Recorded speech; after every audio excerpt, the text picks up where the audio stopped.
February is the month of love, and I hope that you are all treating yourself. That's right, treat yourself. Right, Blake? Treat yourself. Treat yourself. And you can treat yourself by searching that hashtag Minute with Mary on Facebook. I'd like to help you treat yourself. I know he seems like he has it all. He's tall and he's handsome and he seems so confident, but really underneath all of that, he's just a sensitive little boy. And he's had a really tough year. He is newly sober, just like his father, and he's just worried about you. He's worried about your health. He's worried about your leaky roof because he cares. This is so important to him. You are already so important to him because you're family to him already. So let me get this straight. The message here is shape up, Nikki, because the kid needs a win? No, that's not what I'm saying. I'm not a prop, Rebecca. I'm not... Kevin sees me as family. Well, you know how I see him? I see him as a tall, blonde kid who pulled me from my home, the only place I'm comfortable. So a movie star could, be a real-life hero for a day.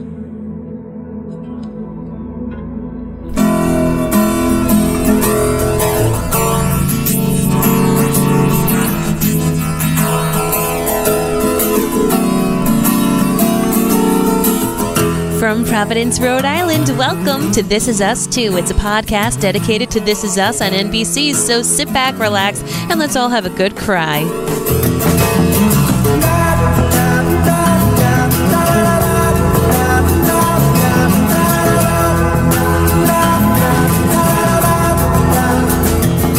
Hi, everybody. How's it going? Welcome back. Are you so excited? My goodness gracious, that was crazy, right? Wait, we have something coming that's very important that you should watch instead of This Is Us. Never mind. No, you don't. That's next week. So you know what? 2 weeks of waiting, but we had a Super Bowl in the middle, and all of this postponement completely messed up the storyline of This Is Us. Songbird Part 1, Songbird Part 2. Welcome back, everybody. My name's Mary Larson. My name's Blake, and I got to tell you, I understand the whole point of... delaying things for the State of the Union. I understand the whole thing of got to respect the fact that the president's talking, whatever, but it does kill the narrative momentum of an episode. And, this is one of those things that happens when you're on a broadcast network show. Yes. These things get postponed. And if it's cable network, they don't care. It can be a holiday. They don't care it can about be nothing. the end of the world, and they're like, it's okay. Outlander, came on Christmas Eve, and they were like, yeah, so what? Christmas Eve. Oh, sorry, Christmas Eve, sorry. But whatever. They went through the whole thing, and it kills the narrative momentum. I wish we had gotten this beforehand, but you know what? It's all okay because the Patriots won the Super Bowl, and I am happy. I am happy to facilitate that. I am happy to talk about it, left and right. Because we actually got an iTunes review recently from Deanna Darling, who tried other podcasts, drank a ketchup on This Is Us, and quickly switched to ours. Was much happier. Oh. She loves the personal stories and GBGs, but she actually knocked us down a star because of your fandom. And she's Deanna from Buffalo. Stop. Well, you know what? I'm not part of Bill's Mafia, and I'm sorry about that. But most importantly, what was the name again? Deanna, I'm sorry for you. Oh, no, not kind. Boom. Oh, my gosh, she's just kidding. We love you. Well, okay, so... before we get into the rest of the show, we want to make sure that you are following and subscribing to the podcast. If you have not already, hit that subscribe button in your podcast app of choice. Do us a favor and do that. It would be awesome. You can just search This Is Us 2. You can find us on Facebook, Twitter, Instagram, YouTube, all by actually searching the title Mary and Blake. And you can head over to This Is Us 2 Facebook group. There you get to meet other listeners, have great engagement, really deep dive into all things This Is Us. And if that wasn't enough for you, just head on over and take a look at maryandblake.com for all of our podcasts and blogs that we do, including The Leftovers on HBO, Outlander on Stars, and even Gilmore Girls, among many others. That's right. I love all of our podcasts, so do make sure you go to maryandblake.com and check those out. But, as we do, today is my story. And my story actually happened yesterday. actually happened yesterday. Yeah. Because when Mary and I were going to sleep last night after watching This Is Us, Mary, for some reason, the demon started talking to her. And she The was demon on my shoulder. Yes, the demon started talking to her, and she decided that she was a terrible mother. Yep. That's all I was thinking, guys, last night is why I was such a bad mom. And in particular to one of our children, our girl. Our little lass. And, we both of us as parents, we all struggle. I think we all as parents struggle, but in particular, I'm talking about Mary and I. We struggle with how we are parenting our children, and are we providing the best kind of parenting for our children? And Mary, I think you struggle with the whole idea of, am I a good parent or not? Mm-hmm.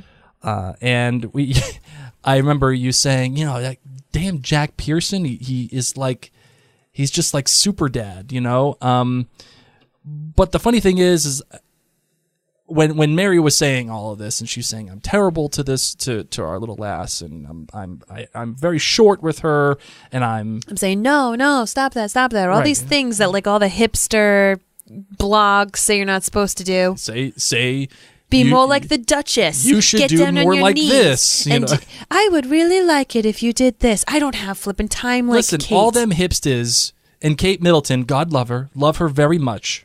She's a freaking amazing parent. She is stunning in every way. Like, I wish I were Kate Middleton. You just want her hair. I do want her hair. I know. Who doesn't?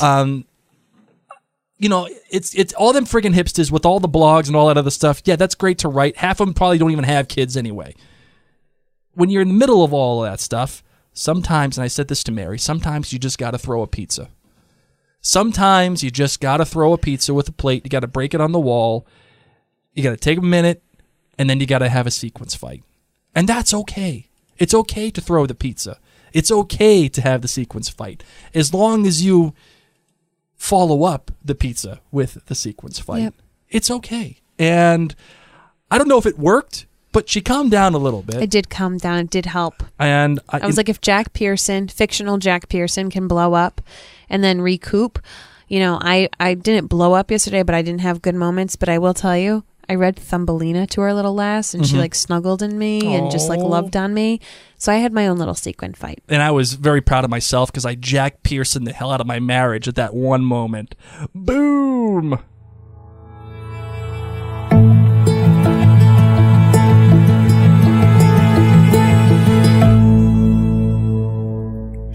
All right, so it is time to get into the episode details. This one was entitled Songbird Road Part 2, and finally, thank God, we get to the second part of this episode, or at least this little run of episodes here, because, again, we were kind of left hanging there for a minute because of all the delays and everything. So that is Songbird Road Part 2, directed by none other than Ken Olin, and again, you can tell.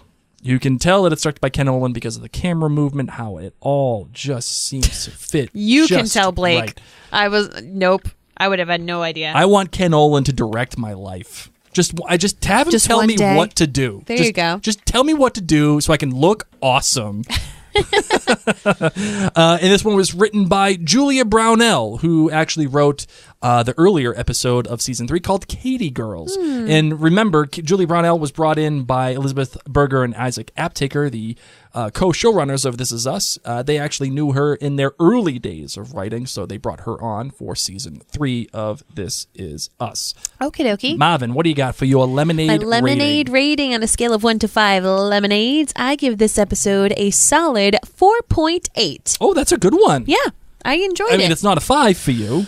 No, it's not a 5, but I really enjoyed it, especially having to wait a couple of weeks and have that momentum stop.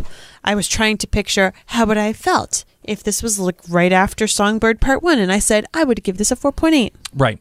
For me, it's a 4.5 lemonader. I really like this episode. I think it works, and I think it works because of it continues the deconstruction of Jack Pearson, right? And it even uses this notion of like finding its footing in the flawed memory that we have of him as a collective. Like it has Kate saying, "Oh, he was laughing in the sequence fight and everything," and we all choose to remember Jack Pearson, even as a viewership, as the saintly Jack Pearson, as the man who is perfect in all things. Even we just said that 2 minutes ago. But in reality, Jack is very flawed. And I love that they're using Nikki to bring those flaws out. But I'm downgrading it, and it's kind of unfair. It's kind of unfair because we had the big break between the first half of the season and then this. That's what I'm talking about. And then we have the first episode, and then there's a break, and then there's another episode, and then there's a 2-week break, and it's like, oh man, so it's any not momentum. necessarily the show's fault. Like, it makes you wonder, if we were able to have this without these breaks, would you be feeling like this episode was a little higher? And I would tell you that it's kind of unfair to grade both this episode and last episode independently. I agree. Because it is a two-hander. It is meant to be a two-pot episode. Yes. So when you look at it on the whole, I think a real question is, how do you grade Songbird Road in general? How do you just grade Songbird Road? And I think, going back and when I was doing, the notes for this episode and everything, and when we were doing notes for the last episode, I think I would look at it and I would say, if you look at these two as a two-hander and as a two-parter, it's up there. It's not like number 1, 2, and 3. I would say it's a step below that, but it's right there in my opinion. Would you agree with that? Oh, yeah. I really, really, really enjoyed it. Okay, what do you got for your GBG? My GBG is my good, my bad, my great. So my good for this episode was how Kate and Randall remember the day differently. I myself have had this happen multiple times with my brother. So it was really neat. And I feel like, especially siblings, because you go through so much of your life together, that this probably you're nodding your head saying, I have had similar conversations, or maybe just with a good friend or maybe a spouse. But it was just a really neat thing that I've never seen portrayed necessarily on show. And it made me think about, situations where I saw things differently. Sure. My bad was, for a moment, I thought I was watching the wrong show. I had the same exact feeling. I was like, wait, what? Like, there were commercials, and then all of a sudden, we were in an Indian family's house. And I was like, Blake, did you hit the remote? What's going on? Is NBC, trying to punk us? Are they showing us an episode? Why do we care? What's going on? And then Kate and Randall knocked on the door, and I was like, oh, it's not the wrong show. So it took me out for a second. And then I was slightly invested inside that family drama. And I was like, Mary, stop it. You can only handle one family at a time. My great, hi, I'm an adult. There are many great things about this episode, but that one literally made me laugh out loud, and that is going to be a moment that I remember forever as young Randall. Hi, I'm an adult, and I want to order a pizza. So good. How about you? That was really good. Wasn't it really good? You did such a great job. Because as a kid, that's exactly what you would do. Oh, 100%. It's exactly 100%. It's what you think you should do. You talk like this. And oh my gosh. I used to call, I forget. I've definitely called and pretended to be my mom. Hi, this is Sandra. I'm Mary's mom. She's going to be late today. I'm like, what is going on? It's just like when I had a notice sent home that, I got a bad grade and my mom had to sign it. And I just wrote Sandy in my first grade handwriting. Sandy. Could you imagine? In pencil. Can you imagine if our kid did that next year? Just in pencil, just wrote Mary. Yeah, in all caps. Mary. Yep. True story. How about you, Blake? What's your GBG? Oh, my God. All right. My good. When Rebecca says, you have his eyes. It's not the same, but it's there. And then you have Nikki's reaction to it, where it was like he was creeped out a little bit. Yep. He was apprehensive. He was he fell within himself. You could see him get smaller as an actor. Which leads me to this. Griffin Dunne is Gryffindor? You're a wizard, Harry. Wait, seriously, that's how you would say his name? Is Griffin Dunne. Gryffindor? You're a wizard, Harry. No, Griffin Dunne. Gryffindor. That's all you're going to hear from now on. Gryffindor. He is absolutely killing it as Nicky. Oh my gosh. Seriously? I want more of Gryffindor in my life. I think he is fantastic. I truly believe him as Nicky. I truly believe him in every aspect of his acting that he is doing. What he has portrayed as a damaged vet, as a damaged brother, as everything. Even when he was in the hotel, he literally just learned that his brother died. Right. Yeah. He goes into the hotel and he shuts the shades. Yep. And he's like, okay, yeah, great. I'm going to bed. See you later. Just awesome. The guy has killed it, and I'm so glad that even though I loved Michael Angarano as young Nicky, I really Gryffindor blows him out of the water. I really Get appreciate it? Get it? I do. I'm so bad. You're such. Oh my God, you're such this. I got you. I really believe him, and I'm so glad that they changed actors because it gives you that feeling that he really is a different person altogether. My bad. Now this one is in take development. Okay, this one is totally take development. Okay, I'm not going full in on this one. Full bad. I'm not fully take bunkered. So you're saying that you didn't really have anything bad, but you had a little meh. Well, for your GBG, you had a GMG. I'm not sure. I'm unclear about this one. Going back to the whole drinking thing with Kevin. Oh my God, are you serious? Yeah, I feel like we did that last season, and I know relapse, and I know Do you know relapse? I know. I know relapse and depression. Yes, okay. I do. I know but an addiction. I know that there is. What I'm getting at is I'm asking. I know that personally. Have you known anyone who has? I'm not trying to be mean. No, that came out incorrectly. Okay. Let me restate. I know that relapse happens, and I know that relapse is a part of addiction. Mm-hmm. I wonder going back to it so quickly is the right move. Again, I'm not saying quick. I'm not saying that this is full on take bad. Okay, it's not take bad. I'm not take bunkered on this one. Mm-hmm. I just it's in question. But I guess the real bad that I would have is the Kate and Randall stuff. Yeah. The way that it happened in the house was very clunky. Well, super awkward for that family. Right.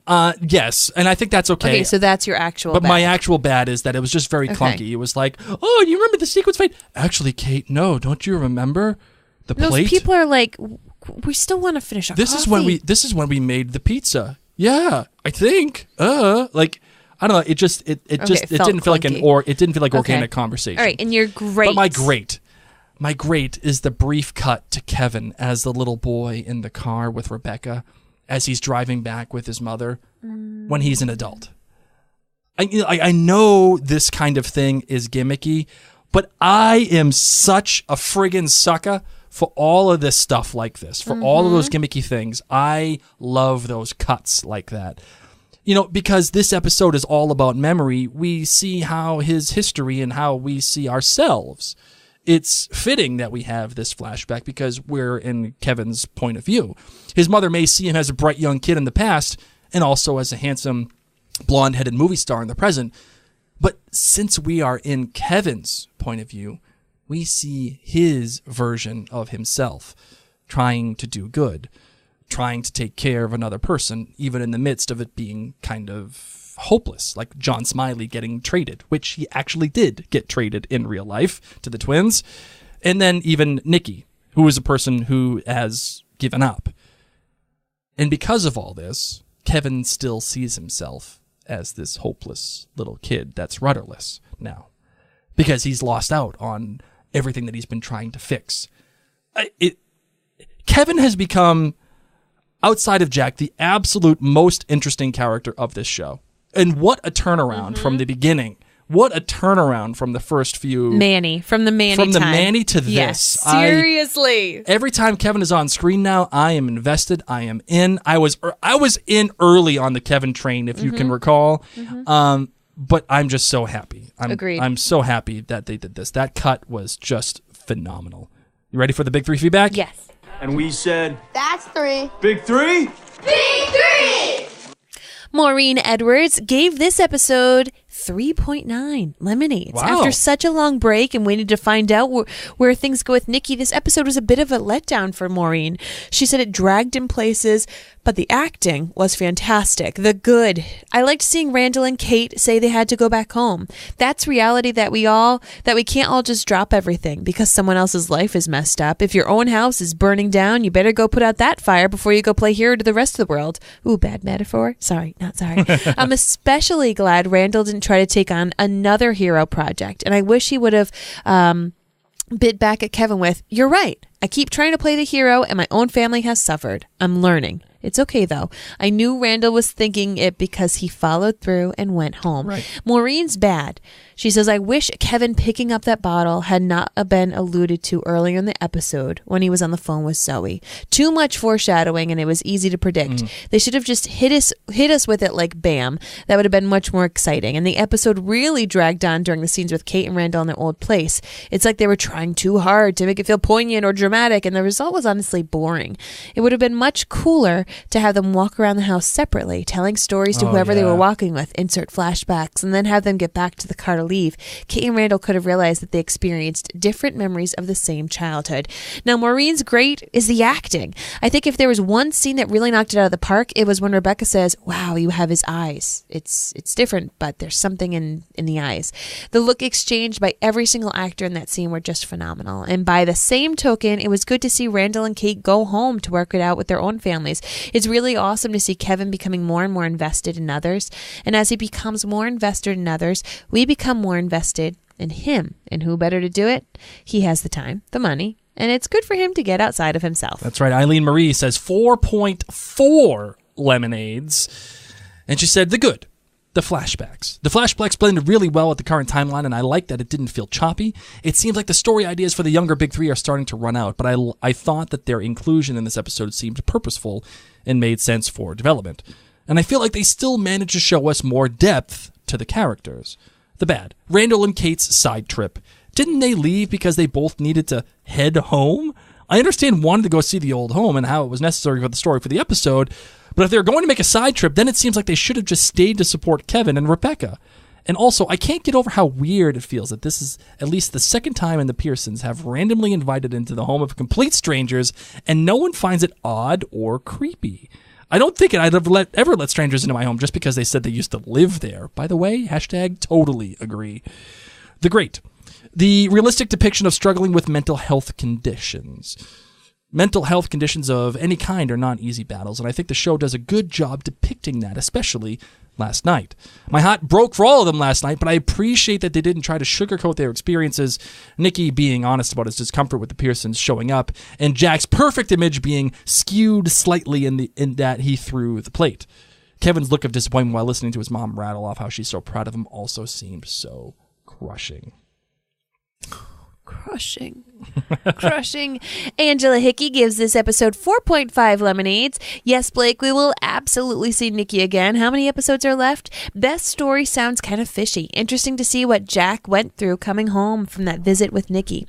What a sad waste for them both. And nothing can be changed now. It teaches you not to waste negative energy on grudges that give birth to regret. Oh, Kevin, poor, sweet Kevin. First, the story with the baseball player was really special. When I thought Kevin was so self-centered as a kid teen, he shows how complex he was even then. And second, I was yelling, "No, don't do it," at the end. His father battled alcohol to cover his pain and feelings of inadequacy. Now he sees what the road did for his uncle, and he is physically surrounded by it, and he gives into the cycle. Heartbreaking. Yes. So what are the other things that stuck out to you in this episode, my darling? So much. so much. With Kevin, I feel like we have to remember, because this show has been started and stopped and started and stopped and started and stops, he literally went around the world to go find out the truth of what happened in Nam. Mm-hmm. And this is the truth. And it is not what he expected. It is a lie from his father. His uncle is, suffering from a lot of things. And Kevin still battles the regret that he wasn't there during the fire and that he couldn't save his dad. Sure. So this whole thing, of course, is like, maybe I can save my uncle, or maybe I can help my uncle. He can't help his dad. He can't help his aging parent. And it's just so beautiful and sad to see him. I mean, even fixing up and cleaning up the trailer, you know? Right. All these little things that he wants to do, because really he went on this quest to learn more about his dad and how he talks up to his siblings. You know, this is our family. This is our uncle. We have to do this. Of course we do. Right. I'm just loving Kevin and his selflessness. I totally love Kevin too. And I actually really appreciate what This Is Us has done with Kevin, not because, oh, he's just this complex guy, which he is, but right in the Vietnam episode where Kevin goes to Vietnam and discovers that right before he discovers that his uncle is alive, he doesn't get any answers from the local historian in the village. And Zoe actually said something that was really important, which I really loved at the time, which was, sometimes you just don't get the answers that you want. Sometimes the end is unpredictable. Maybe we're just in the middle. And I mean, it was a meta commentary on the show because it was the middle. But I like that they said that, they wrote that, because that's exactly what they have done. They told you right up front, you are not going to get the answers that you expect. We talked about it, about The Last Jedi. This is not going to go the way that you think it's going to go, right? And I love, love, love having the balls to give Kevin everything that he wants, meaning discovering that his uncle is alive, discovering where his uncle is, finding his uncle, talking to his uncle, only to have them rip it away at the very last minute because Nikki cannot help him. Cannot. Because it's too painful. And as he says to Rebecca, I'm just not a person anymore. I'm not a person anymore. Oh my gosh. Oh my goodness gracious. Right? It's incredible. It's incredible. And the funny thing is that as we said, Gryffindor is amazing. But as the character Nikki, he's trying. He's actually really trying. Oh yeah. And you know that he's just uncomfortable. And that's one of the things that I've always said. You have to, as a character, always try your best to do whatever you're trying to do. Otherwise, people just people don't buy it. The emotional math doesn't add up when that happens. You can always tell when something is being held back just for the sake of being held back. Kind of like the whole thing with Kate and Randall. I feel like, don't you remember the plate? I felt like that was held back for the sake of it being held back. Would you agree with that? Meaning the story was held back so that yes. So it would create a dramatic moment. Yes. You know what I mean? I mean, what did you feel about the whole Kate and because I feel like a lot of people are being negative about it, and even I'm kind of being a little negative about it. What did you think? I think that it humanized Jack. You know, so much of this season is about humanizing Jack. You know, we've built him up to be the superhero. Nikki had him as superhero, Jack. Rebecca had him as superhero. Kate has him as superhero. Everyone thinks so highly of Jack, and rightly so. But in this episode, we were able to see Jack be human. Jack tell Rebecca, I'm going to need a break. I'm going to need a break because I am going to break. Right. And reach a really low point and break that dish and snap on his kids and then recover. And I like that we were able to have this story in this episode because we're reminded yet again that Kevin is not a superhero. That these men are human and men. And I know that a lot of people don't like that Kevin picked back up the bottle, but I feel like that's a very realistic thing that would happen to an addict. And we got to see our beloved men in this show be human. Absolutely. So I agree. I think it was clunky how it was done in this house with random strangers and saying it back and forth to each other. It was neat because, as I said, like that's how I feel frequently with stories with my brother, but I'm thankful for it because of what it showed us about Jack. Right. And there's something really interesting about that whole notion of kids remembering their lives differently from each other. Actually, as a matter of fact, I just had a conversation with my sister today about Valentine's Day and growing up with my family.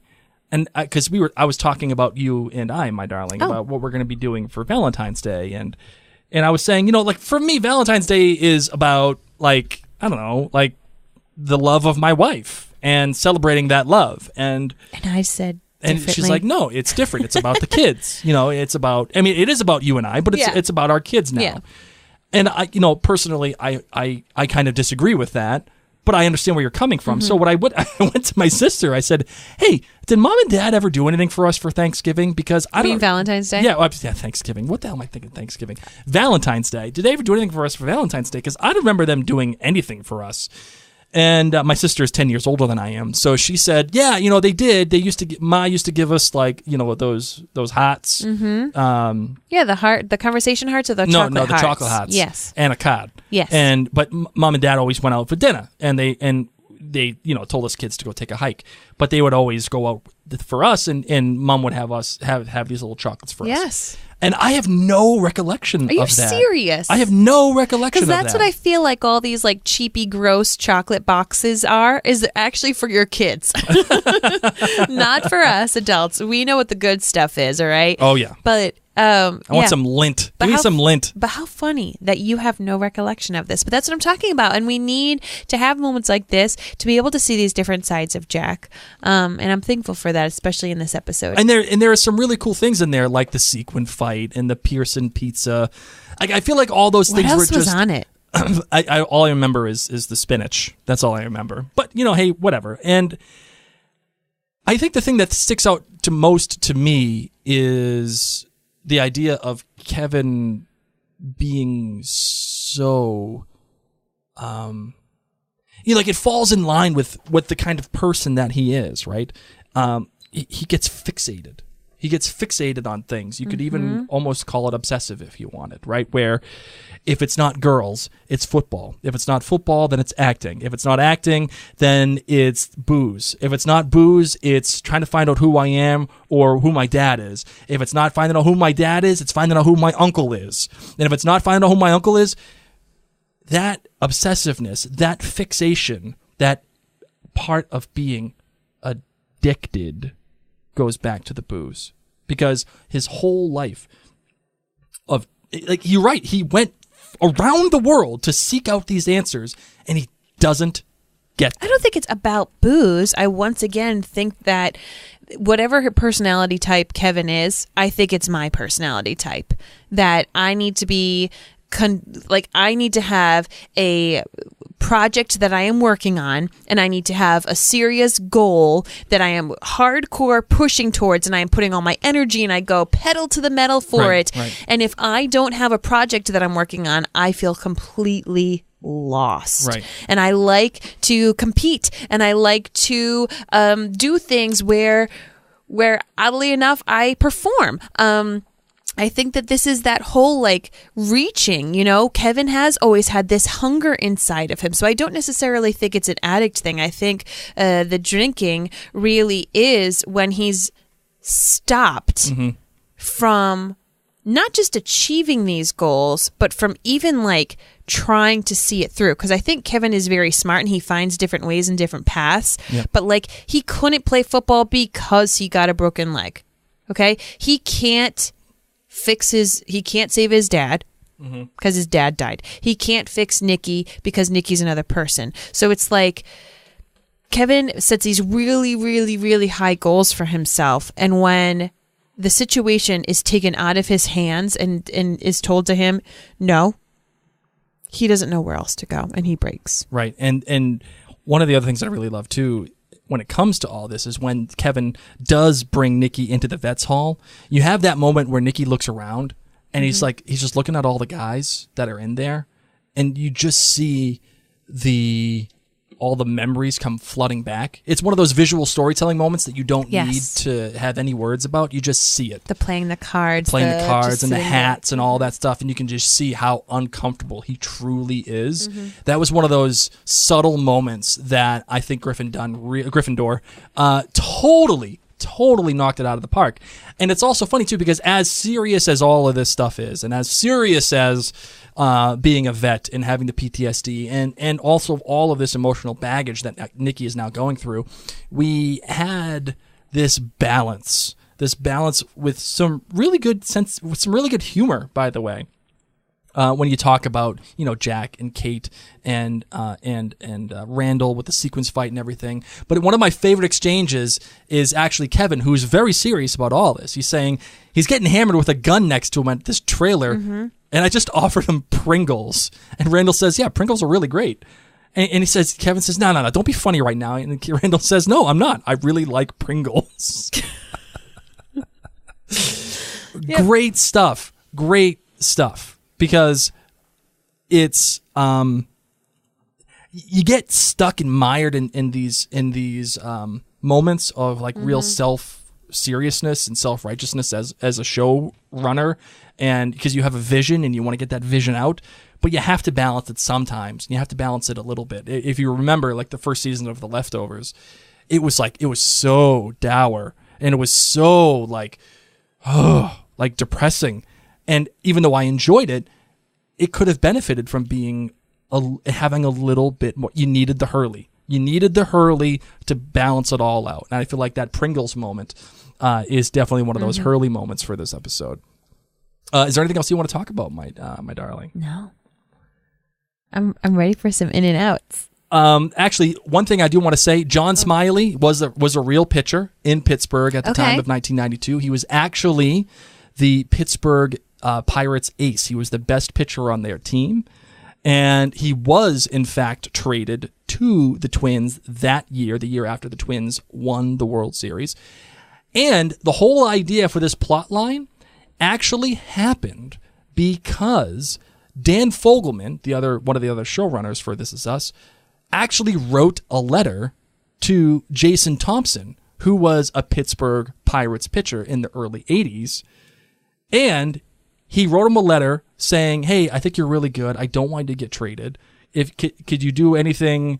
Could you do everything in your power to not get traded? And please just protect yourself. And he found the letter. He put it up on Twitter and was like, hey, here's the inspiration for this story moment of little Kevin talking to John Smiley. Isn't that really cool? Yeah, it is. I think that was so awesome. So yeah, that was the story moment. Another quote that I really liked from this episode too, and what I think plays into the theme of this episode, which is memory, how we remember things as a collective, how we remember things individually, and how I kind of want my parenting to be, is exactly what Randall says, which is it's hard to believe, but yeah, all you can do is pack the days with as much good stuff as possible and hope it outweighs the bad. You hope that the good stuff sticks, and that's what he did for us. Oh my! Start the tears, my friends. Oh my Start goodness! The tears. Gracious. All right, you ready for in or out? Yes, I am. All right, let's do some in or out. What's it gonna be, McFly? Are you in or out? All right, in or out? Hotel breakfasts. In. I am way out on hotel breakfasts. Hotel breakfasts are the worst thing ever. You know why I'm in? Why? Because I honestly just treat them like a hobbit's first breakfast. Like, I know that I get to eat them while you're still sleeping in, and then I go upstairs, and then 2 hours later you wake up, and I'm like, Blake, you want to go get breakfast? And I go get my second breakfast. See, I always feel like what Mary's not saying, well, actually, what I wasn't saying is that Mary always wakes up before me. No matter where we go out, when she's up at like friggin' 6 a.m., just hopping around like a bunny. And she's like, okay, I'm going to go get some breakfast. I'm like, leave me alone. I hate hotel breakfast. The eggs are always runny. The bacon is always don't get the rubbery. Eggs. Don't get the bacon. Well, what the hell else am I going to get? It's a hotel breakfast. I mean, there's I don't want to get a muffins. muffin. Why not? I hate breakfast. It's a first breakfast. Do you think he knows about second breakfast? What about 11sies? Okay. Next one. All right. Getting more Gryffindor. In or out? Yes, in. You're in. I'm totally into. Yes. We absolutely need more. I'm like Griffin trying. Dunne. Okay, Griffin Dunne. I was getting a little thrown off. I'm actually. Yeah, continue. Yeah, we absolutely need more. Yeah. I don't. Well, I'll save that for my hot take. Okay. In or out? Letting your late 20s kids live in the house again.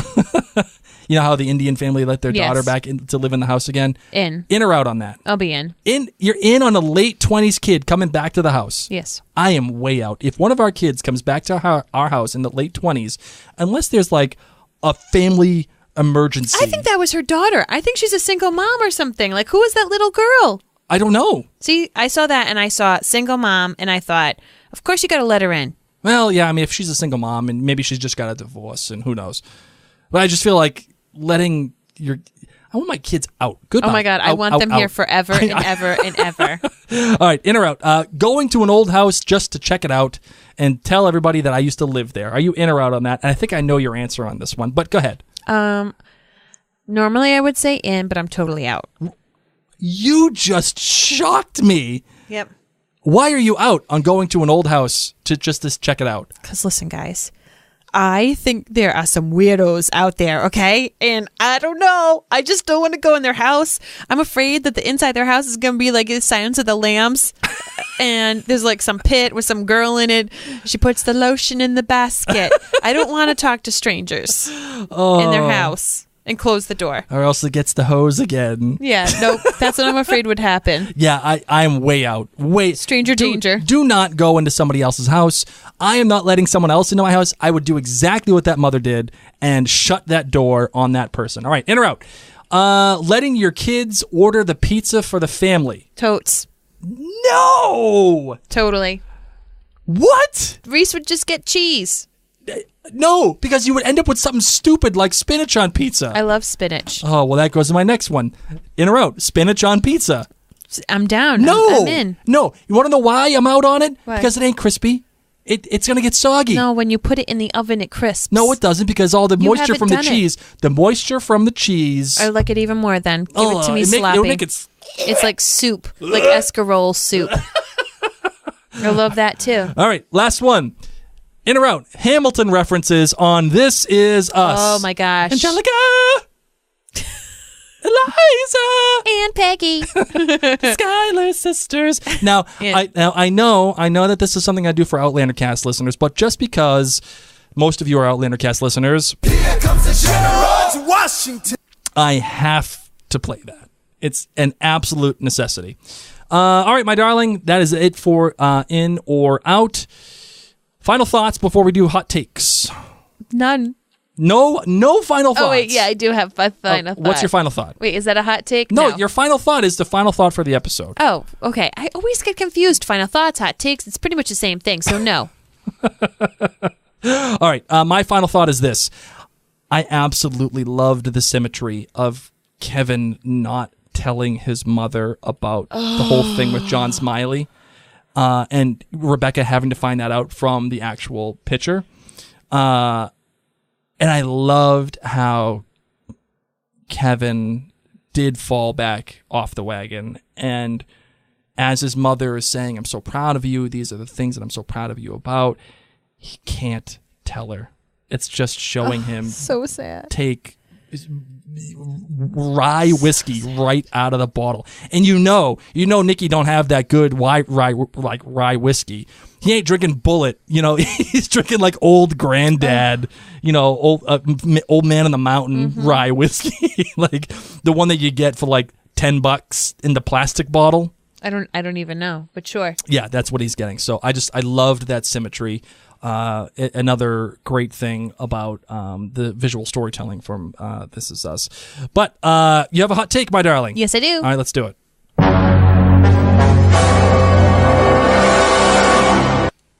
Nikki is a diabetic. Oh, why do you say that? When they first go into the trailer, he's got all needles, like little thing, and Kate goes, "Are you diabetic?" And then and they're just all freaking awkward. They're so awkward.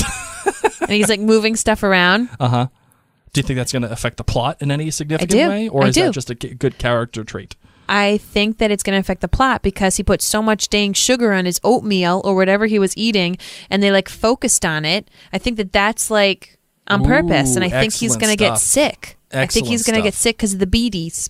And wow, that is great stuff with the sugar on the oatmeal and everything. Listen, I love sugar. Okay, I love sugar. I'm like that alien from Men in Black who's like needs more sugar. Sugar water. That's me. There's more sugar. So I saw that and I was like, oh. I get to see you walking right around there. like all like twisted, trying to fit in the skin. Yep. Sugar water. So that's what I think. I do not think Nicky will come back this season. I think he will come back next season. And a final programming note, it was said on the Twitter today that they plan on 6 seasons for This Is Us. 6. And the 6th will be the final season. That'll be it. So my guess is that we will see Griffin Dunne again, and it will probably be either at the end of this season or the beginning of next season. And he will be brought in to give some final closure to Jack and the whole relationship between he and Jack, and that'll be the end. And perhaps now with your hot take, I can combine them and say that he dies of the beaties. What do you think? Diabetes.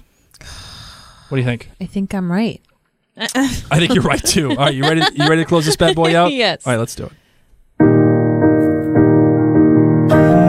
Thank you so much for listening to this episode. I know it's been a while, and we're really glad to be back talking about this show.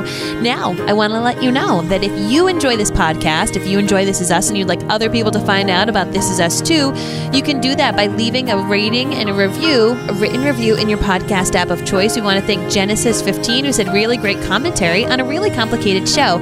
I love that you guys notice all the little details and really dig deep, really enjoying this podcast. Thank you very much. I really appreciate that. And if we do provide good enough value for you, please go do tell a friend that we exist. And that way, we can all enjoy This Is Us together. Well, for now, my name's Mary. My name's Blake. And this is Us too.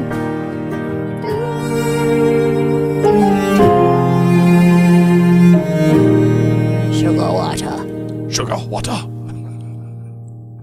Help will always be given to those who need it at Gryffindor. Is that right? Was that the right quote? Yeah. Yeah, I'm good. Good job. Thanks.